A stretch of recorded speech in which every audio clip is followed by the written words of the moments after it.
Hi everyone, welcome back to my car 2424. നമ്മളിന്ന് പരിചയപ്പെടുത്തുന്നത് മാരുതി സുസുക്കിയുടെ സ്വിഫ്റ്റിൻ്റെ ഡിസയർ ആണ്. പെട്രോൾ എഞ്ചിൻ വരുന്ന മോഡലാണ്. VXi ആണ് വേരിയൻറ്റ്. 2014 മോഡലാണ്. സിംഗിൾ ഓണർ യൂസ് ചെയ്ത 66,000 കിലോമീറ്റർ ഓടിയ വെഹിക്കിളാണ്. നല്ല നീറ്റായിട്ട് മെയിൻറ്റെയിൻ ചെയ്ത എക്സ്റ്റീരിയേഴ്സാണ്. 4 ഗുഡ് കണ്ടീഷൻ ടയേഴ്സാണ് വരുന്നത്. മേജറായിട്ടുള്ള ആക്സിഡൻസോ റീപ്ലേസ്മെൻറ്റോ ഒന്നും വന്നിട്ടില്ല. സർവീസ് ഹിസ്റ്ററിയും കാര്യങ്ങളെല്ലാം വരുന്നുണ്ട്. എഞ്ചിൻ ഓപ്ഷൻ വരുന്നത് മാരുതി സുസുക്കിയുടെ 1.2 ലിറ്റർ 4 സിലിണ്ടർ പെട്രോൾ എഞ്ചിനാണ്. മാനുവൽ ട്രാൻസ്മിഷനാണ്.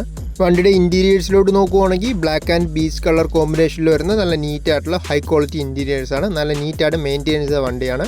ഫീച്ചേഴ്സ് നോക്കുവാണെങ്കിൽ AC യും പവർ സ്റ്റിയറിങ്ങും 4 ഡോർ പവർ വിൻഡോസും സ്റ്റീരിയോയും റിമോട്ട് സെൻറ്റർ ലോക്കും ഒക്കെയാണ് ഫീച്ചേഴ്സിൽ വരുന്നത്. ഈ സ്വിഫ്റ്റ് ഡിസയറിന് ഉദ്ദേശിക്കുന്ന പ്രൈസ് വരുമ്പോൾ 4,60,000 ആണ്. ഫൈനാൻസ് അവൈലബിൾ ആണ്. കോൺടാക്ട് ചെയ്താൽ മതി. ട്രിവാൻഡ്രം ഈഞ്ചേക്കിലാണ് ലൊക്കേഷൻ വരുന്നത്.